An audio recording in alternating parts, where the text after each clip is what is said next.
So, what do you think that Captain Marvel can offer that is new to Marvel Cinematic Universe? Oh, Captain Marvel offers the most powerful hero in the cinematic Marvel universe, and somebody who is also just full of humanity and full of so much compassion and strength and vulnerability and emotion. So I think that this journey is not just one of action and sci-fi visual effects, but there's a real emotional journey that this character goes on, and the audience will go on with her.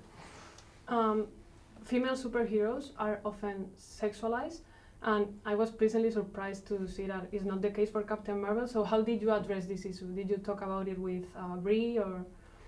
Yeah, when Brie first tried on her uniform for Captain Marvel, I remember it was her request that she show like she's so covered up in it that she was like, I need to have more skin showing. So we ended up cutting the tips off of her gloves. You know, it was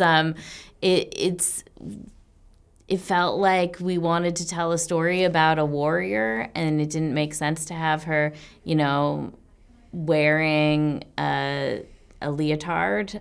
She needed to have, you know, the uniform of a warrior. And so we kind of always talked about making sure that the way that she appeared and the way that she looked was suitable for the character who she was playing.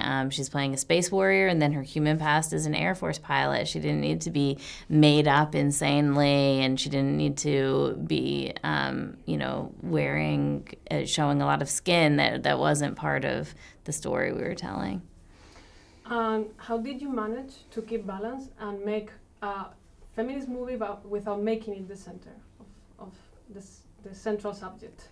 Well, we think it's like a humanist story, ultimately. At its core, it's about somebody who finds her true power when she finds her humanity. And the more that she's able to embrace it and value it, the more powerful she becomes.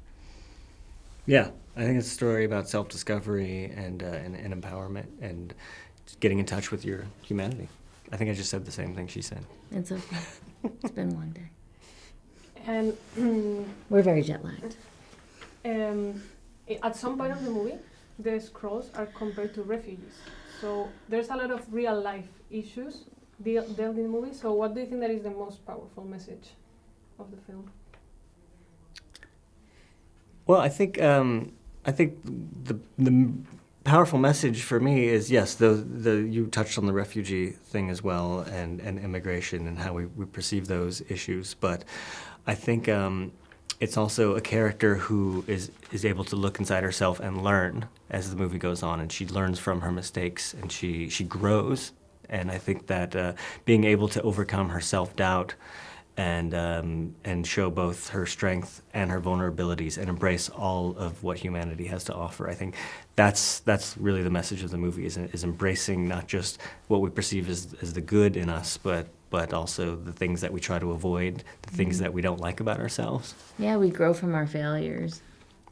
And also I want to talk about this Stan Lee's appearance. How was it? How was the shooting? We feel so lucky to have had the opportunity to meet Stan Lee and to have him come on our set. It's the kind of, the set gets like a little bit excited and quiet when he comes on. And there's so much respect and admiration for him, who had such, you know, such an amazing influence on so many people. And, well, you are the first woman directing a Marvel movie, so how do you feel about it? Was it, like, too much responsibility? Or? No, I don't know. I'm just a person just directing a movie. I didn't think about it in that way, and I certainly hope that, you know, 5, 10, 15 years from now, we're not having that conversation anymore, because there's enough women who are directing all kinds of movies and have the opportunity to have their voices heard in all kinds of spaces. But, you know, I think that it's so important to keep pushing that forward so that it keeps happening. We all need to hire more women and just create space for there to be more voices.